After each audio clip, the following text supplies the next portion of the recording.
Dear students, how are you all? Hope you all are fine. Welcome back to the computer class. Hope you all have gone through the previous session of the chapter number 4, values and data types.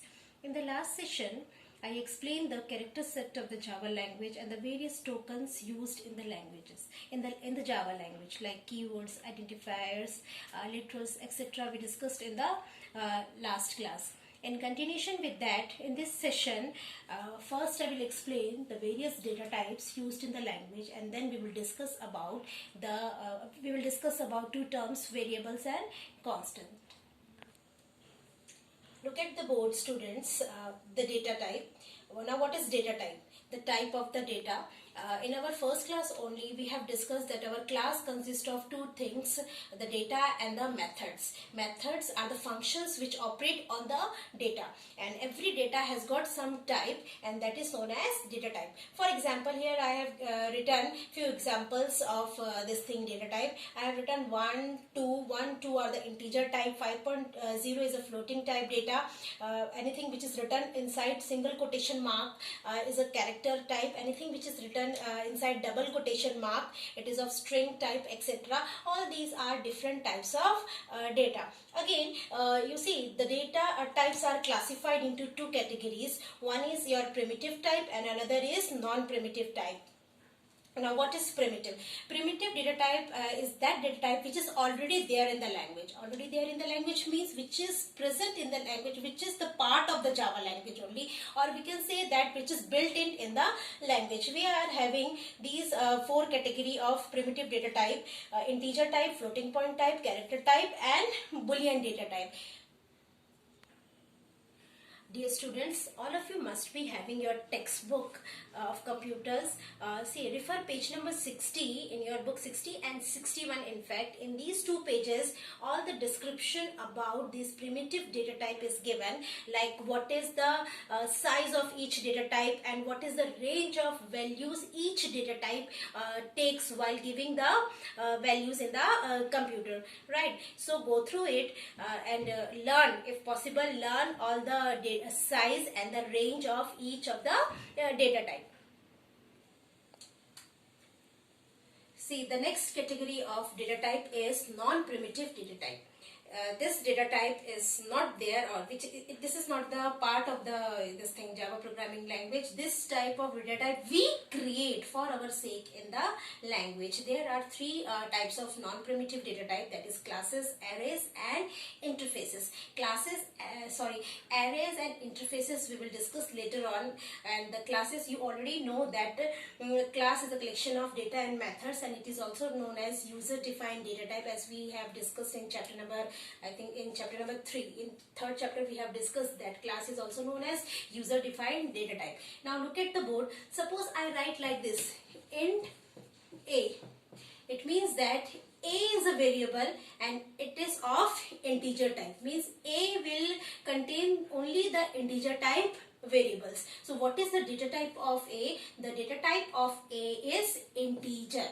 Now similarly, if suppose the name of the class is student, and if I write like this, it means that we are creating an object of student class. This S is a type of student class. We have discussed the example of human class in our previous session. Like human is a class, and suppose I write Ravi over here. So Ravi is an object or a variable of type human class. So human class is creating one variable of its own type. So in this regard, this human is a data type, right? And this Ravi is a variable of human class type. Again I repeat, look at the board. The type of the data is known as data type. There are two categories of data type, primitive and non-primitive. Primitive type is the data type which is built in the Java language, and non-primitive we create for our purpose, right? This non-primitive data type is also known as your derived data type, reference data type and this composite data type. These are the different names by which we can refer to non-primitive data type. There are three categories: classes, arrays, and interfaces, right? And primitive, we are having four broad categories: integer, floating point, character, and boolean. In integer, we are having 1, 2, 3, 4 values goes to this integer type. Like for example, look at the board, the examples of primitive data types. Integer 5 to 56, 71, etc. are the examples of integer data type. Next is floating point. Floating point represents the decimal numbers, like for example 5.0, 0.75. Then character, I told earlier also, anything which is enclosed within a single quotation mark is known as character. Here I have given two example, X and question mark. These two, as these two are enclosed within single quotation, we are considering these two as character. Next is boolean data type. Under boolean data type, we are having only two values, that is true and false. So this is all about your primitive data type. So I told you, refer page number 60 and 61 of your textbook and go through it. Go through the chart given in those two pages regarding all these data type, where the size of the particular data type with the range it is given. Go through it, and if possible try to learn all this. Next, we will be discussing the term variable. Students, if I will ask you what is a variable, most of you will answer which varies is a variable. But this is a layman definition. As a computer personnel, this should not be our definition. Look at the board.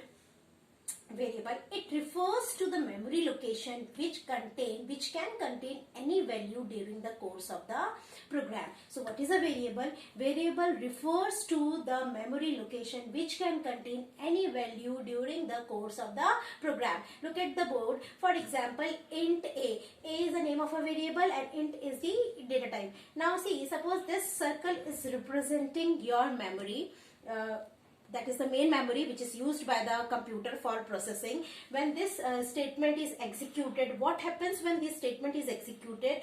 A certain amount of memory location is reserved under this name A, right?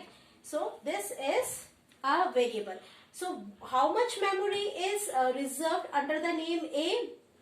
That depends on the data type. I told you earlier also, go through your this thing book, you will be getting one table. There all the ranges and the data size is mentioned. You will see that the integer data type takes 4 bytes in the memory. So 4 bytes of memory will be reserved under the name A. A is simply a name which is referring this memory location, right?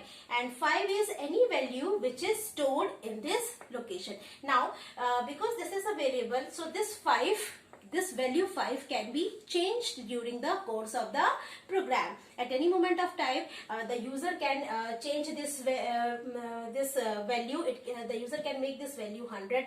The user can make this value 0. Any value can be contained by this variable A. So this is a variable. Now, every memory location has got some memory address. Suppose the memory address of this memory location is 101. So here try to understand this diagram.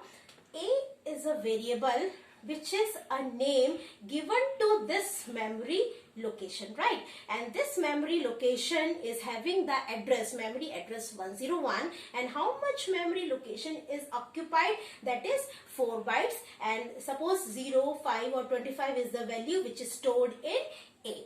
So this is about the variable. So from now onwards, nobody will say that which varies is a variable. If anybody will ask you, or if it comes in the exam, you will write a variable is a memory location, reserved memory location which can contain any value during the course of the program, and you will show this with the help of this diagram. Now what are the variable names? Whenever you will write the program, try to give some meaningful names to your variables with respect to the program. Don't give a b c d etc., because from a b c d it is very difficult to guess that what different values these variables will be storing. Like for example, if you will give int roll number, so it is very clear that roll is a variable which is going to store the roll numbers of the student. Next is int salary. It is very clear that the salary variable is going to store the salary of the employees.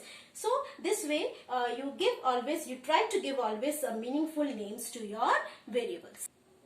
Now let us discuss these three extension to the variable, that is variable declaration, variable initialization and variable assignment. Student, make sure that these three are very much clear to all of you. So we will start with variable declaration. In variable declaration, we write the data type and the variable name. Like for example, int a is a variable of type integer. Float marks, right? So marks is a variable of type float, right? So these two statements are the example of variable declaration. In any program, before writing the program, first you will design the program in your mind, and you will find it out how many variables you will be requiring in your program. After finding out how many variables will be requiring in your program, all the variables which are required in your program should be declared in the beginning only, right? And first of all, this should be the first step in any of your program, whatever you will write. Okay, what is the first step in your program? The first step is to declare all the variables which are required in your program, and this is the way how we declare the variables. We will write the data type and we will write the variable name. And just now we have discussed that always try to give some meaningful names to your variables.